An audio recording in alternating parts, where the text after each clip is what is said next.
All right. Hey, what's going on, everybody? So it's been a bit since I've done this. I've taken a little mini hiatus from doing this. But thanks for tuning in. So this is called the Sprint Review. So it's a live stream that I do that is basically geared towards tech professionals and just the different personal finance topics that relate to people that are in tech. So quick intro, my name is Mike Zung. I'm a certified financial planner and founder of Java Wealth Planning. So I'm a fee-only investment management firm and financial planning firm in the Kansas City area. And yeah, so again, thanks for coming. So today, what we are going to be talking about is we are going to be talking about designing your own restricted stock unit strategy or RSU strategy. So RSUs is a very common type of compensation that people in tech have, and there's the guest that I have on is Samuel Deane. So Sam is the owner of Deane Wealth Management. He's also been named one of the top 100 most influential financial advisors by Investopedia. He's been a speaker to other companies about their equity compensation, and also a regular contributor of equity comp articles to Morningstar.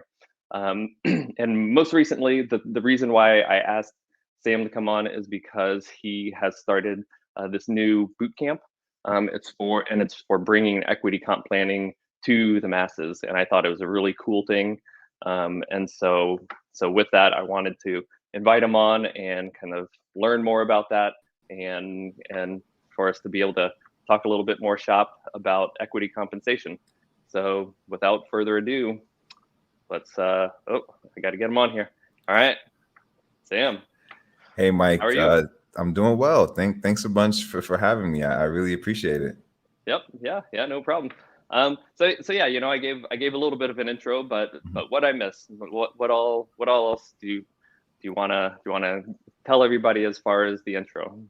Yeah, I mean, I think you covered the basics of it. Like similar to you, I run a fee only wealth management firm that works exclusively with, at least my firm works exclusively with millennials in tech. I'd Hmm. say a lot of our clients are um, early stage startup employees whose company is probably going pre-IPO. And I have Okay, a good subset of clients that are at new public companies or big tech companies like Facebook, Google, et cetera. right. And how I kind of originally, when I launched my firm, I only kind of focused on millennials. And Hmm. after my wife pivoted into technology and started getting offers from Netflix and Shopify and all these cool places, I kind of saw what the equity compensation package looked like and felt like that was a pretty intriguing place for me to become more of an expert and specialist at. Hmm. And sort of since meeting my wife and coming to that realization, it's been a great journey so far. Yeah, very cool. And where are you located now? I'm in Atlanta. We've been, Okay. in New York for, I'd say, the past, 15 years at the very least. And Hmm. after the birth of our first son, we decided to start our new chapter in Atlanta. Right. Very cool. And yeah, my understanding is he is currently napping right now, right? Yes, he is napping, and we hope to be able to wrap this up before he wakes up. All right. That's right. Yep. Yeah. It's the joys of working remotely and trying to raise a family at the same time too. Oh yeah, oh yeah. I Right. mean, there's definitely some challenges, but I love the ability to be able to work and still be here and kind of not miss moments like his first few steps or him feeding himself and those Oh sorts yeah. of things. So it definitely has its trade offs, but I love the benefits that come with it. Right. Right. Yep. Yeah, definitely. That's hugely important. I mean, mine are 13 or actually 14. Yeah, just turned 14. And yeah, sorry, Anna. Yeah, 14 and 10. And so it definitely goes by fast. So yeah, cool. So well then I guess just to get to it before your son wakes up, let's get into it. So today we're going to be talking about primarily about restricted stock units, Mhm. right? And actually, you know what? Before we launch into anything, I have to be be prudent and give the disclaimer so that everything that we're going to talk about is just general explanations and education, not specific tax, legal, or investment advice. And before considering acting on anything, consult with your own tax, legal, or investment advisor. Okay, so now we can say whatever we want. I love it. So, I think a lot of people, we know how common RSUs are, particularly in the tech space. And I think, too often I've seen folks kind of approach RSUs with, no particular strategy, kind of make decisions in a vacuum or on an ad hoc basis. Right. And, that was kind of the premise for me wanting to launch an RSU Boot Camp, is really to just give folks, the tools and the knowledge and the infrastructure on how RSUs are actually, how they function, what they are, how they're actually restricted, how they're taxed, and really just give them a framework for how to make decisions around RSUs as it pertains to their financial plan. Right. And so, like you mentioned, I think there's a lot of millennials in tech who, may not be able to have access to financial planners. I mean, you and I both know that we are, I guess, a small subset of the financial services industry. And so we may not be as visible as like a JP Morgan or Merrill Lynch and so forth. Right. But I wanted to be able to, I think those people still deserve, the fiduciary, advice that they can actually implement to move the needle in their financial lives. And so that was sort of the catalyst for me wanting to launch a course where I can provide guidance and advice to folks who aren't necessarily clients of my firm. Right. And so, I designed this course to pretty much, again, like help folks think about a framework on how to make decisions about their RSUs. But I think what's first important is understanding what RSUs are. Like I mentioned, how they're actually restricted, how you earn them, how they're taxed, and so forth. And then you can figure out a strategy on how you can implement RSUs into your financial plan to kind of achieve your goals. Right. So I mean, go ahead. I'll let you finish. Oh no, it's all right. I was just gonna tee you up at the beginning. So just kind of with I mean, first of all, I think the course, the idea of doing a course like this is brilliant, right? Because you're right that what we do, we work the primary financial planning wealth management firm, we're working individually with people, right? And just it's not a very scalable thing, and doing that individual work, and and there's a lot that goes into it. That's a whole other conversation that I've had with a couple other planners that focus in equity compensations. Like, this stuff takes a lot of work. I mean, it takes a lot of time, right? It's not just it's not a quick like, hey, put 10% into your retirement account and then call me in a year, right? So I guess so maybe I'll role play like, okay, I'm someone in tech, right? I have RSUs, like, so give me a little bit of a breakdown of like, okay, what are RSUs? What is this thing that I have? Yeah. So essentially, RSUs are basically a company's promise to give you shares of that company's stock on some future date if certain conditions are met. And we'll talk a little bit more about those conditions. And so as a result, because of how they're structured, they hold no actual value at the time that they're granted to you. So once you sign your employment offer, you say, hey, yes, I want to work here. Yes, I want to receive these RSUs. Once you sign that grant, you don't actually receive anything just yet. Once the shares have vested, meaning you've met the requirements to receive the shares, and they're in your possession, the value is whatever the stock is worth. Right? For instance, let's say you're an engineer or a designer at Etsy, and you were granted shares last year when the price of the stock was probably like around 165 or so.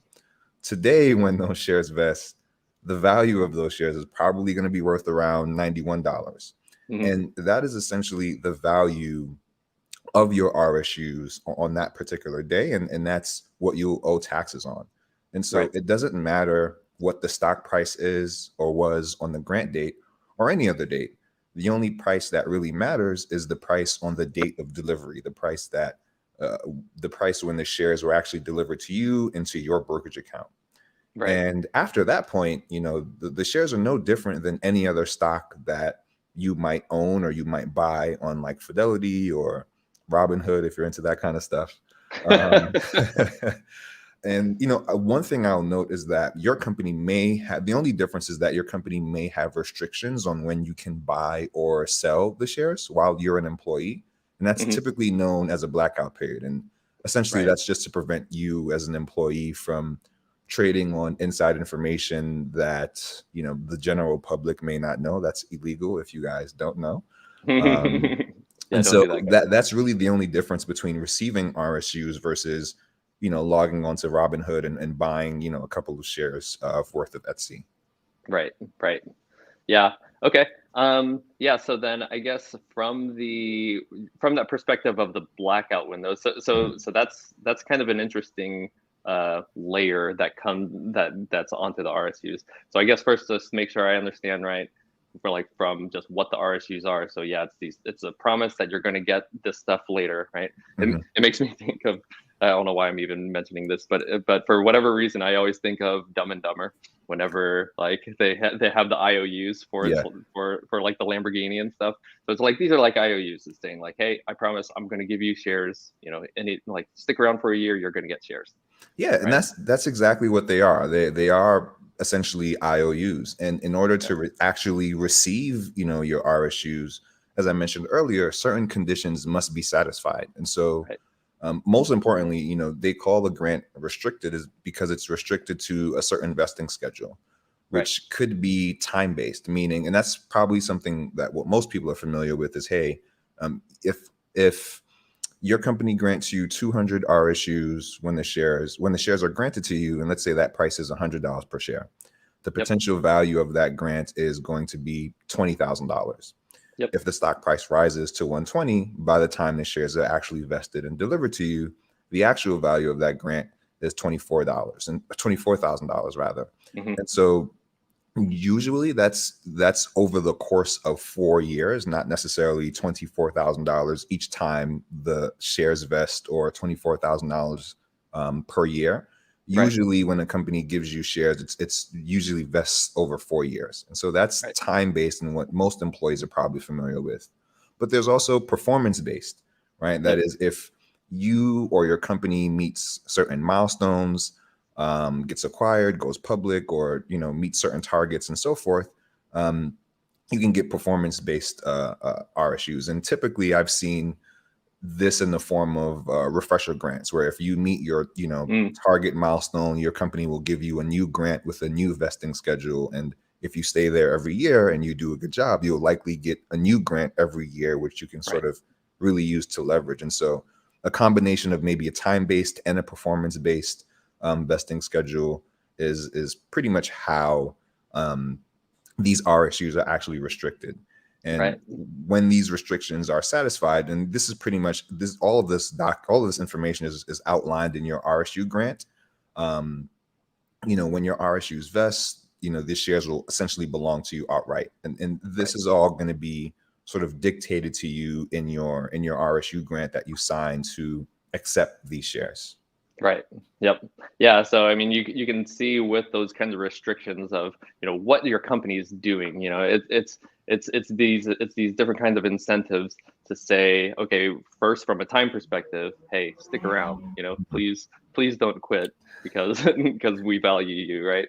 And then from the performance base of like, hey, if you can help with the hit these sales targets or something like that, right? Then that gives you that extra incentive, and then thirdly being tied to the actual stock price, Hmm. right? Like say what you were saying, like hey, they were granted at $20, but if the stock price goes up to $24, then your RSUs are going to be worth more, Hmm. right?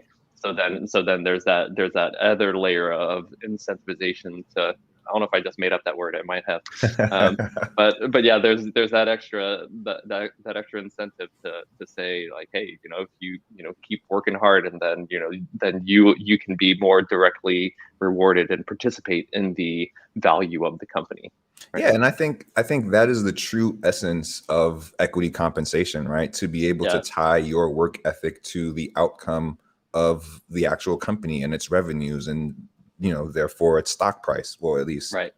sometimes they kind of they correlate, other times they don't, but Right. essentially that is the premise for companies granting equity to their employees to begin with. Mm-hmm. A lot of places that I see people kind of get hung up on RSUs is really around the taxes. While Right. RSUs come at no upfront cost to you, it's critical to understand their tax implications. Right. So, when RSUs vest, that vested amount is considered, for tax purposes, income, and it's Yep. it's basically the same. It's viewed as the same type of income as your regular pay. Right. So generally, you will owe taxes on what we refer to as the market value of the shares when they're delivered, Mm-hmm. and that includes federal income tax, Social Security, Medicare, additional Medicare if you're a high income earner, Right. any state and local taxes. Yep. And depending on your company's approach, you more than likely will be subject to mandatory withholding, and that essentially Mm-hmm. means that companies usually have a fixed withholding of 22% of your RSUs for federal income. Right. And so your employer may allow you to choose different tax withholding methods, and different ways to pay the taxes that are due at vesting. Like, let's just maybe writing a check for the taxes rather than the company withholding shares.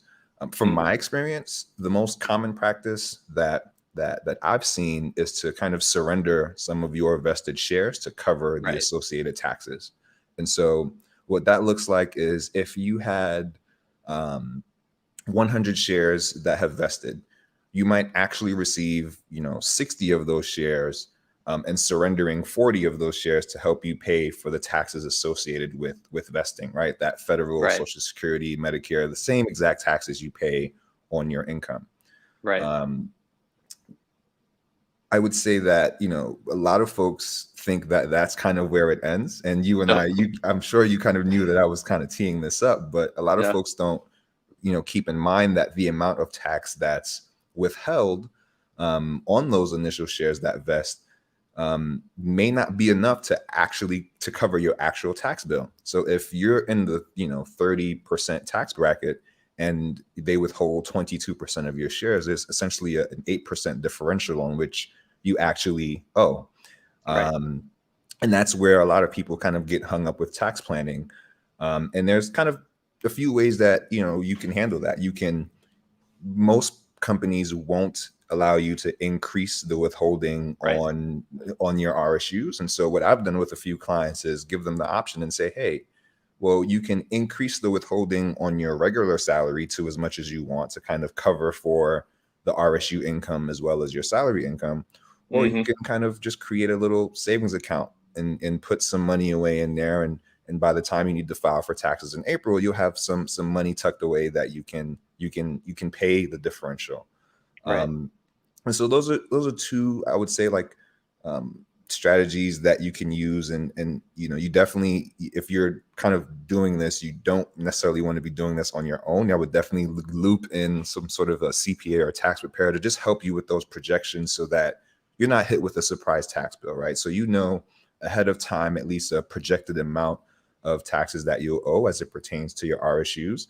I think the sticky part is when you well, I guess the complicated part is when shares vest at like $200 per share in the year prior, and now you have to pay Mm-hmm. taxes on that $200 per share, and it's worth maybe $50 per share, Right. and you're Oh now yeah. forced to sell a bunch of shares to help you pay for the taxes. That's sort of a situation that you don't want to be in, that you can kind of avoid with implementing certain strategies and figuring out how exactly you want to use your RSUs to to achieve whatever goal it is that you have.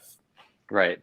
Yeah, definitely with, whenever, yeah, that tax part definitely trips a lot of people up. And Mhm. especially, I mean, granted it's more for the champagne problems as far as whenever you're in these high tax brackets, so you have the higher income.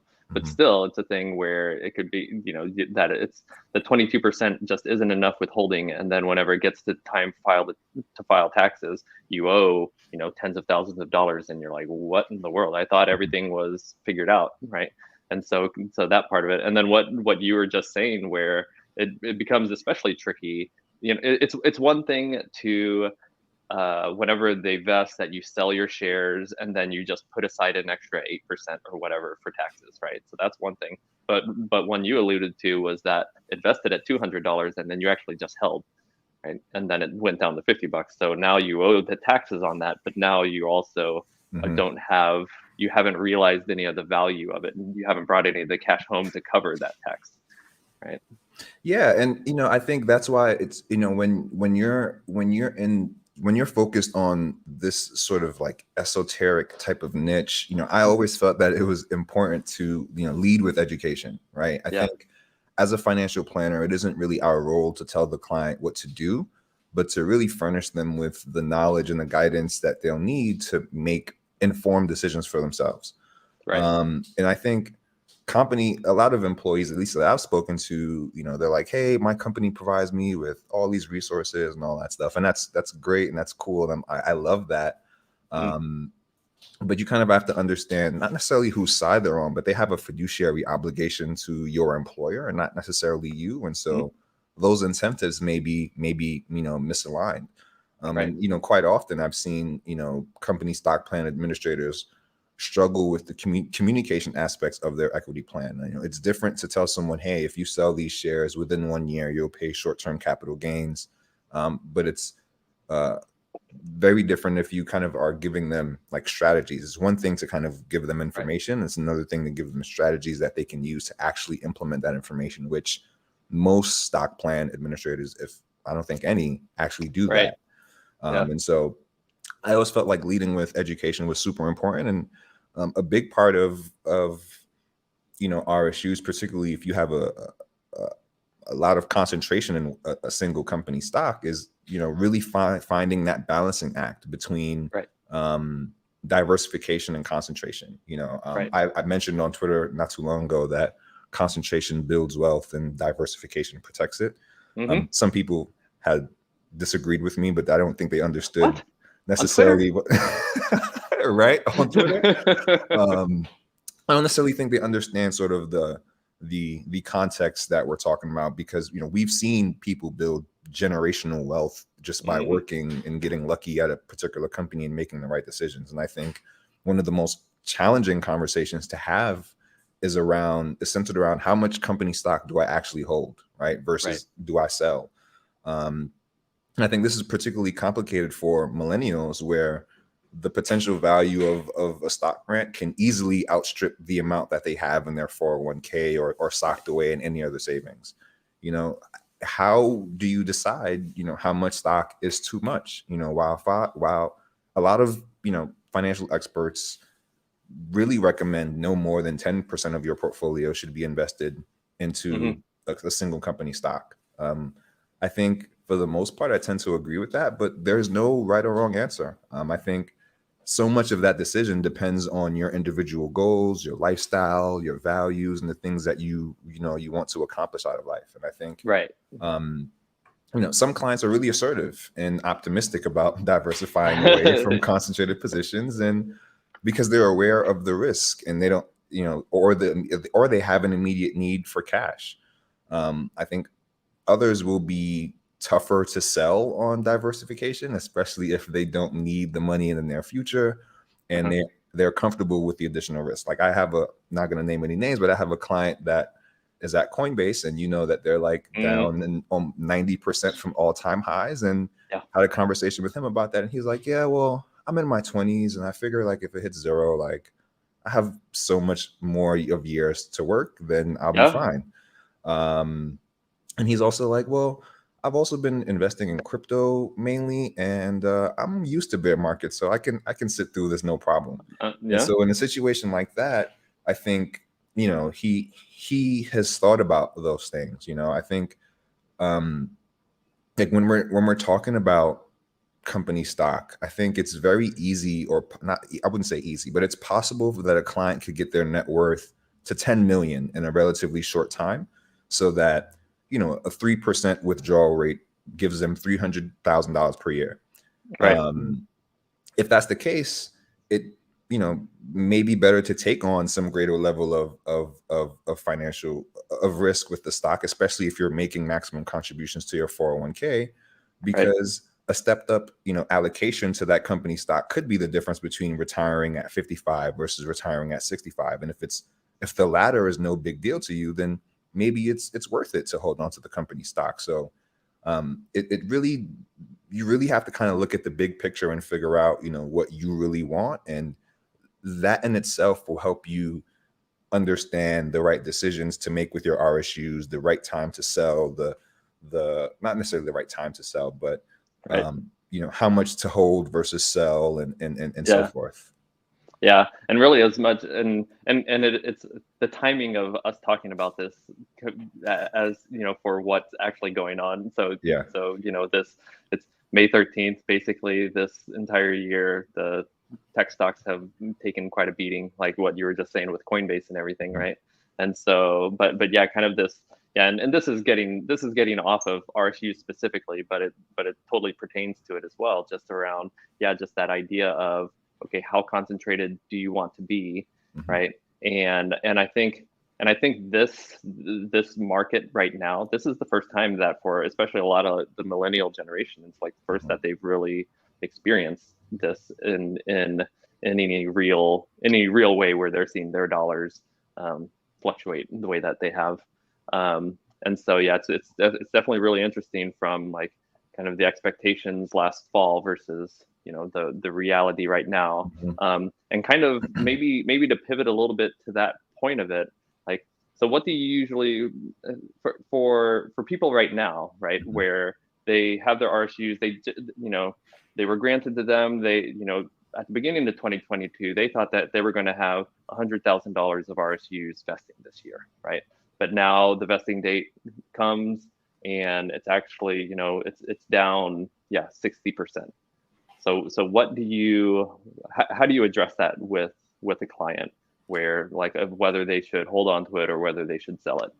That's an awesome question. You know, I would say that I think it has little to do with the price of the stock and how much it has decreased in value, and it has more to do about, I probably sound like a broken record, but it has more to do with, you know, what you actually want to do with the money. What do you, how do you envision this money bringing you closer to financial independence, or financial fulfillment rather?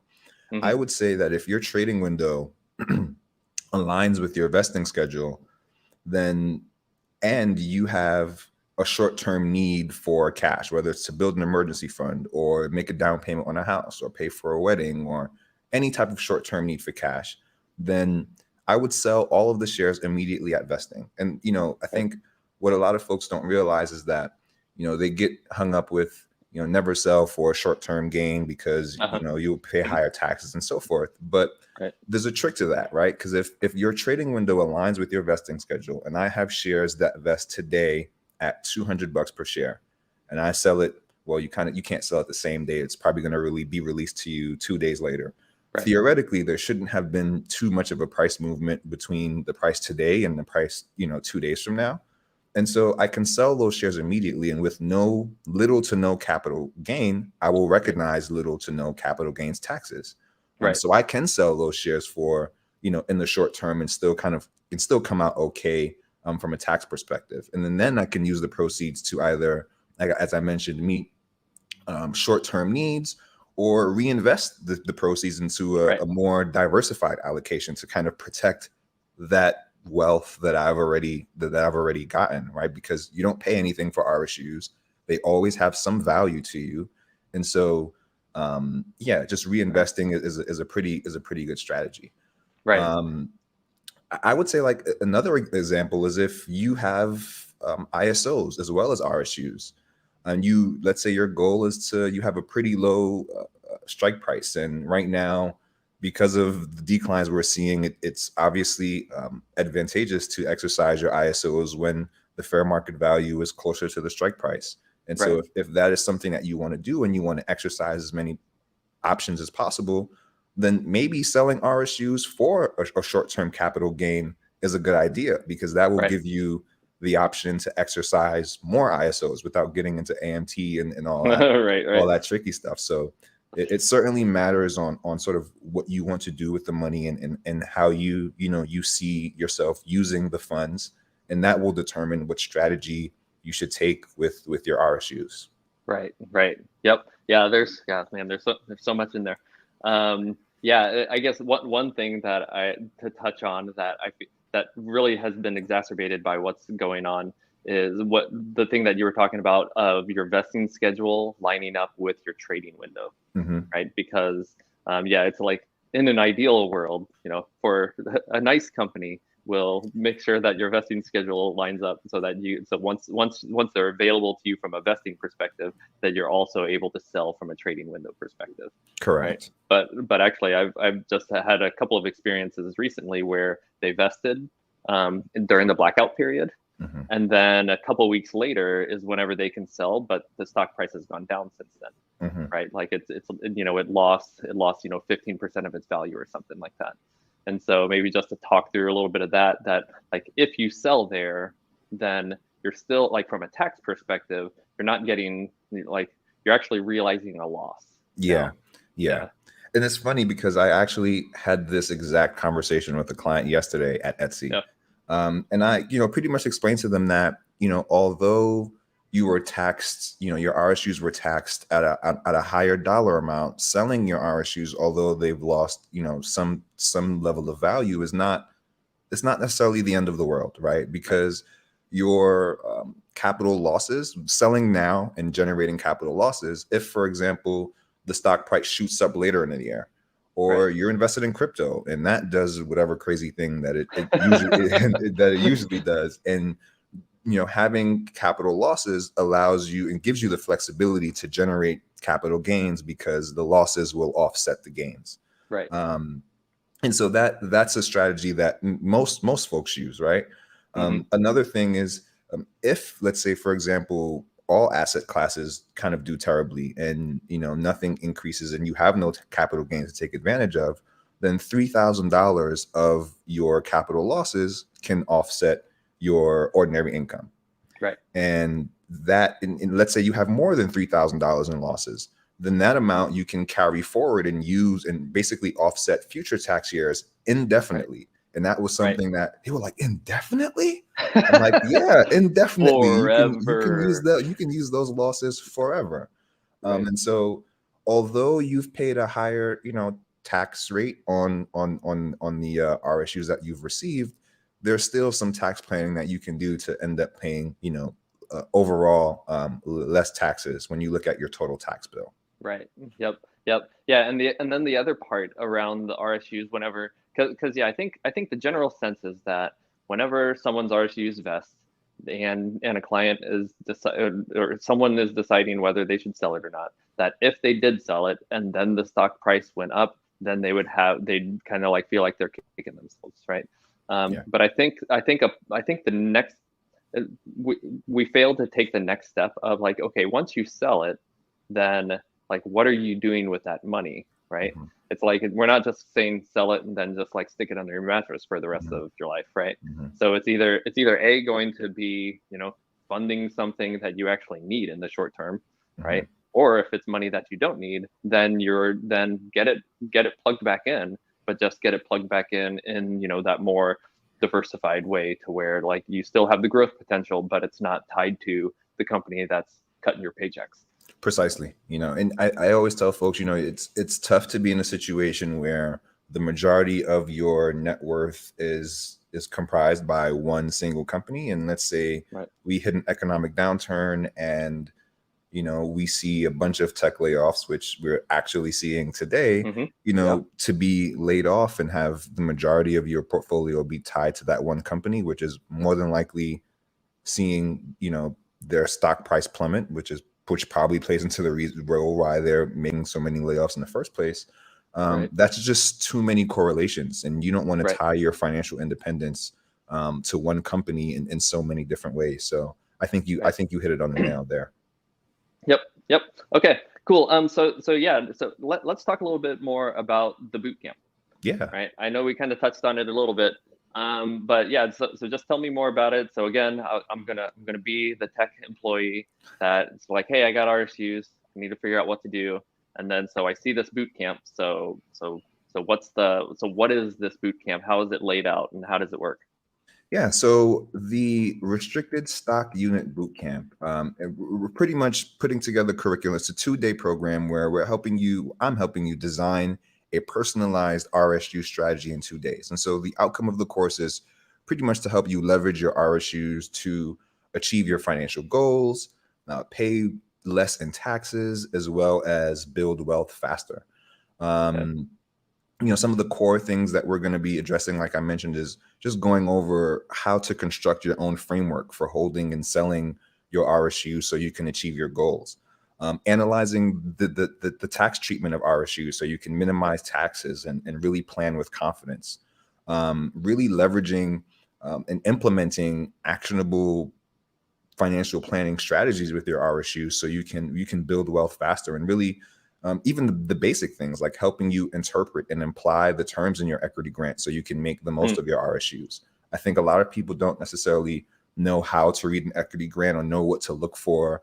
Um, just the other day, I was talking to someone, and they had no idea that if they passed away or became disabled, that all of their unvested shares would immediately vest. And hmm that's something that I think a lot of people don't necessarily know, and they don't know where to look or where to find that information. And so my course will be talking a lot about those things, and hmm even some more advanced planning strategies for more sophisticated investors. And we didn't really talk too much about this, but if you have a concentrated portfolio, you could do things like advanced strategies like writing covered calls on mm options contracts to earn income, Oh, okay. or writing just pretty much just really going over all the different things that you can do um, to really maximize your RSUs. And so we'll be going over that in a 2-day course.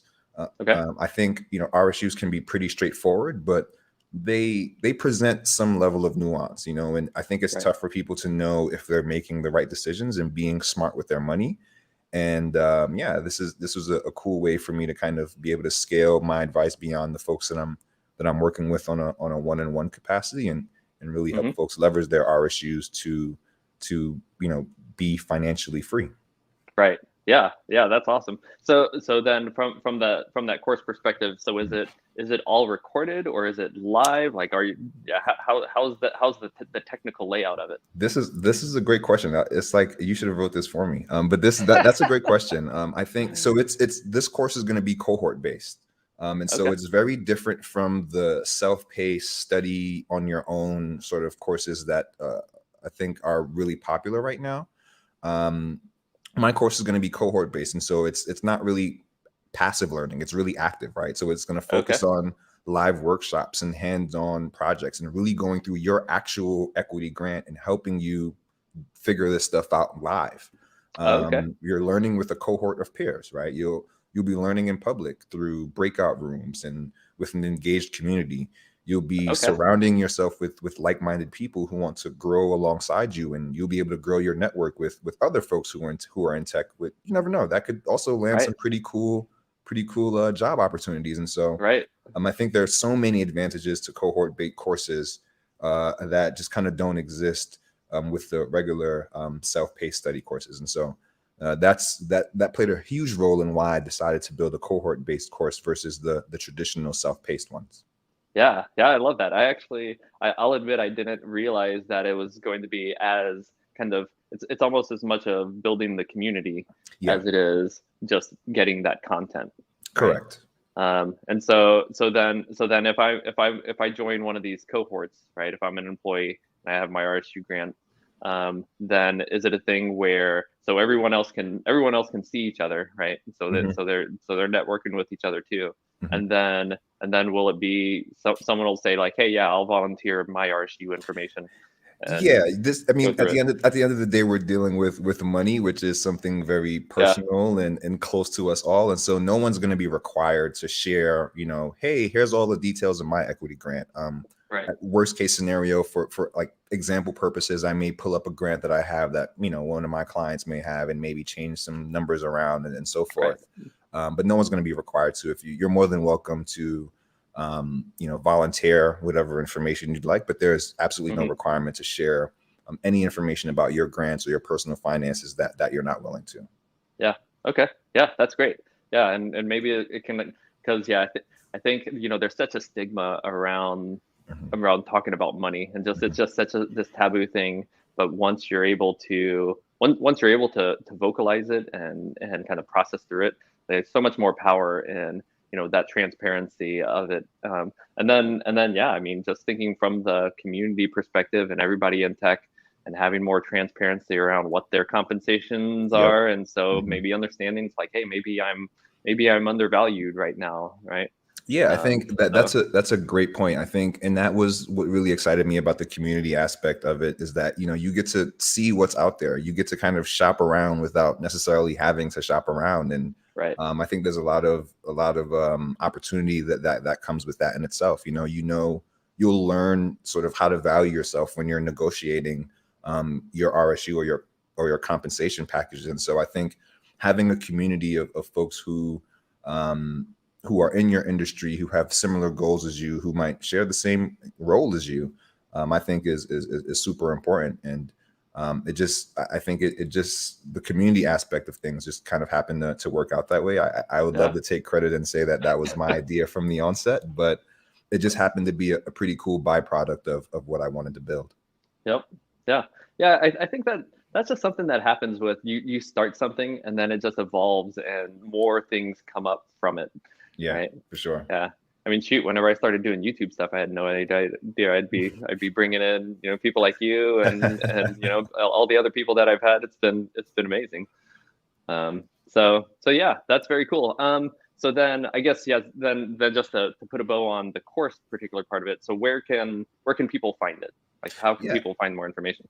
So I'm hosting my course on Maven. And so if you go to Maven, MAVEN/courses, there'll be a list of courses there. I actually have 2 courses right now. One of them is the RSU Boot Camp, and the other is the Stock Options Playbook. Both of those courses are on Maven's course list. If that's too hard for you to find, you can find me on social media at Samuel S. Deane across all platforms. And there will be a link in my bio that gives you pretty quick and easy access to access both of those courses. Okay. Yeah. Very cool. Yeah. And I can put links to all that stuff in the Awesome. in the description of YouTube here. Oh, actually, one last thing. We forgot to do the Reddit question. Oh, yes. Let's do that. Yeah. All right. So this is just for everybody that's watching. This is just basically I go into Reddit's personal finance forum, because it's a big hot mess of anonymous questions and answers. And so I figure that we're doing our small part to try to bring a little bit of clarity to all the information that's out there on different social media and stuff. So the question that I picked out here, so of course around RSUs, but then really as much around the behavioral side. You know, we've already talked a lot of the technical stuff. But yeah, so just how to think about RSUs. So this is a question from Tony Phony 202578. And so the question is, do I budget in my company issued RSUs when it comes to savings, or do I go off salary alone? So this person says, hey, I'm trying to save 20% of my salary. Should they include the RSUs to get to that 20% equation? So in their example, saying like, if you make $100,000 a year and get issued about $10,000 in RSUs, assuming that's what the price is whenever it vests and all that, then it's like, what number should you go off of? I'm generally hesitant. This is a great question, by the way. I would say when I first started working with folks that had a lot of equity comp or RSUs in particular, I was generally hesitant of using RSUs when budgeting, just because you never know what the value is actually going to be when it vests. And so let's say, you know, we plan to use our RSUs and use $50,000 for a down payment on a home. And let's say, you know, we're in an economy right like now where you don't have enough money, you know, to use that. Now you sort of, didn't really set the right expectations for yourself because the value plummeted and you don't have the $50,000 you need for a down payment for a home. And so in the beginning, I would really just focus on salary. And if things happen to work out pretty well in that particular vesting period, I'd say, hey, let's sell everything and here's your money you can use for X, Y, and Z. I think that was a little bit more of like an ad hoc decision-making framework. Whereas now I would say it depends on the goal, right? If the goal is, hey, if the goal is serious, something that there is no trading it off, right? I would base that on salary because salary is something that, is more definite. If it's more along the lines of, hey, I want to buy a Lamborghini, then I would say, okay, well, maybe we can factor your RSUs into that, because at the end of the day, like if the value plummets and you don't get to buy your Lamborghini, hopefully you won't be like depressed or crushed spiritually to where like it'll bother you to that level. And so I would say for goals that are more flexible, I would include RSUs. And for goals that, there are no trade-offs, this is something that I want, this is a priority to me, I would probably stick to using salary, or maybe even do both and sort of just give them a range of outcomes. If your RSUs perform, well, this is achievable in 2 years. If they don't, it may be achievable within 3 years. And so just kind of giving different scenarios so they can understand a better range of outcomes. Yep. Yeah. No, I think that's really good. And yeah, I really like this question just because it is as much of the behavioral framework of it. And yeah, so I'd agree as far as for a lot of the necessities, we're talking about kids. And so think of like wants versus needs, there's always that exercise of like, is a Lamborghini a want or a need, right? And yeah, so that from the necessity perspective, like you don't want your base your housing expenses and your grocery bills on like your RSU income as well too, like you want to be able to cover all that stuff just with the more stable salary, because again, the current market is a perfect example of like why you don't want to count too much on just like your living expenses being based off of RSU income, right? But yeah, and then similar to some of the stuff that you're saying, I was just like, yeah, you definitely would need to budget it in from a tax planning perspective, because hey, that's going to be income to you this year. And so whenever you're making a lot of the kind of tax planning decisions of, whether it's like how much to put into like pre-tax accounts versus Roth accounts and charitable giving and all that kind of stuff, that you definitely want to factor in the RSU income into all of that stuff too. Precisely. Yep. All right. Very cool. Well, I'm glad we got that part covered. Cool. So I guess before we sign off, did you have any other last parting thoughts or anything that you wanted to cover? No, I think we covered a lot, and I hope we gave enough actionable things that folks can go do. And if you haven't picked up on anything actionable so far, go read through your equity grant and try to highlight some of the key terms that really affect your financial plan. And I think that's usually a great first start. Right. Yep. Yeah. Perfect. Okay. Well. Anyway. Yeah. Sam, thank you so much for joining. It was a lot of fun, and I'm super excited to see how this boot camp goes too. Thank you so much. I really appreciate it, Mike, and it was a pleasure joining you. All right. Cool. Thanks. All right. Thanks everybody. I'll be back hopefully in a couple of weeks and have something. All right. See you guys.